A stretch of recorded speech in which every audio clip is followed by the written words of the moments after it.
Ben Simmons wants out of Philly. Let's get into this.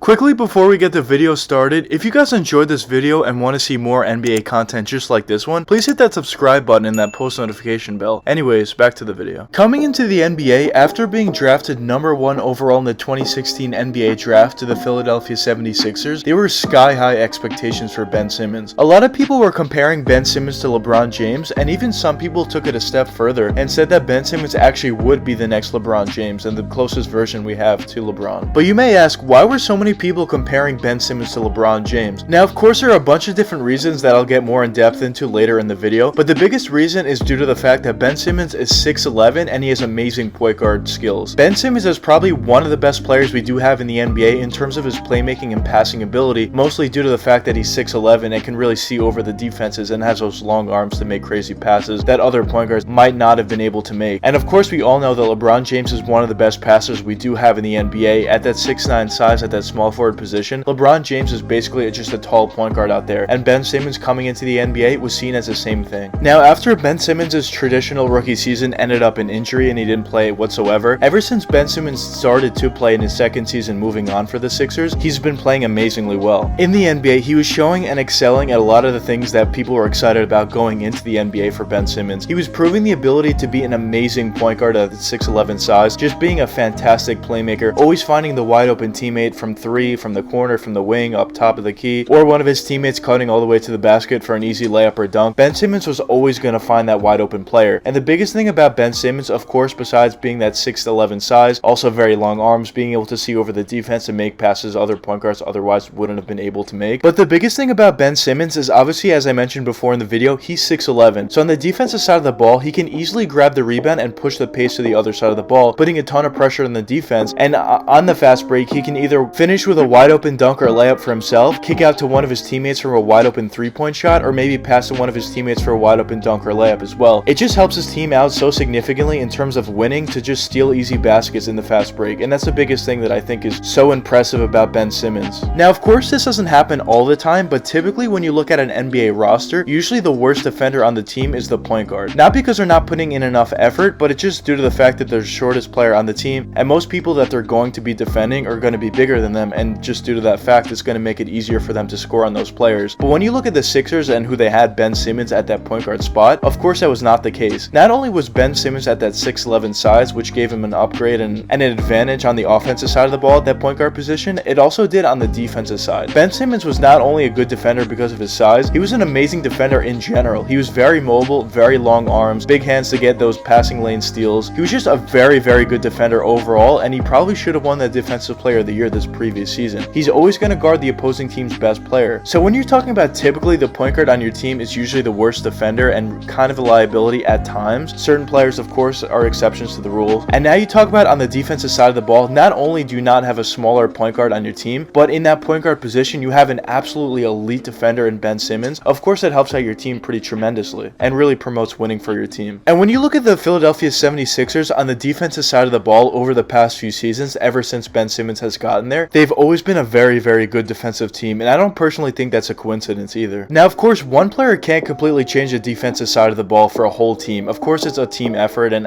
all the players have to buy in and really put in a ton of effort and really be very skillful on the defensive side of the ball in order to create a very elite defensive team. And of course, when you look at the Sixers roster, they have a ton of great defenders. When you talk about Joel Embiid, Matisse Thybulle as well, Danny Green was on the roster. They have a ton of great defenders on this team, and overall, that's why they're a great defensive team. But I personally think that Ben Simmons has played a very, very big role and why the Sixers have become such a great defensive team over the past few seasons ever since he's gotten there. But just like any other player in the NBA and any other player in sports in general, there definitely are some downsides. And when it comes to Ben Simmons, there are some pretty significant downsides at that. Whenever someone says the name Ben Simmons, the first thing that comes to most people's minds is just the fact that Ben Simmons cannot shoot. And not only could he not shoot, he can't even take a shot in game. And especially in this new NBA of pace and space, where basically everybody on the court should be able to shoot shoot, run a complete 5-out offense where it puts a ton of pressure on the defense, this is a really big problem for Ben Simmons. Of course, not every player in the NBA is going to be a great shooter or even a good shooter out there, but the issue with Ben Simmons is he won't even take a 3-point shot. Now, there's other players in the NBA that are completely not good 3-point shooters whatsoever, but they still give the threat to the defense that they could potentially take that shot and hit it from time to time. The best example of this, in my opinion, is Giannis, and a lot of people compare Ben Simmons to Giannis. They have very similar games. But the thing about Giannis is he's also not a great 3-point shooter as well. He doesn't hit most of his 3-point shots. He's not even an okay 3-point shooter. He's definitely a bad 3-point shooter in my opinion, but that's something that he has been working on pretty tremendously, and we have seen some improvement over the years. But the difference between Ben Simmons and Giannis is when Giannis is wide open, the defense doesn't always guard him up tight and doesn't always necessarily give him so much credit for being able to make it, but he will shoot it and he will hit it from time to time. I'm talking about Giannis. So that when he starts to make a few 3-point shots in a row, which he has in games, that really puts a ton of pressure on the defense, because now you kind of have to play a little bit higher on Giannis to make sure he doesn't completely hit those 3-point shots more consistently. That would affect you and hurt you as a defense. And now when you do that, now Giannis can do what he does best and just get all the way to the basket and just dunk over you. But the difference between that and Ben Simmons is Ben Simmons, when he's wide open at the top of the key or from that 3-point range, the defense knows for an absolute fact that Ben Simmons is completely not going to shoot that shot. So they can completely fall back all the way down into the paint. And now that doesn't only negatively affect Ben Simmons, but it also negatively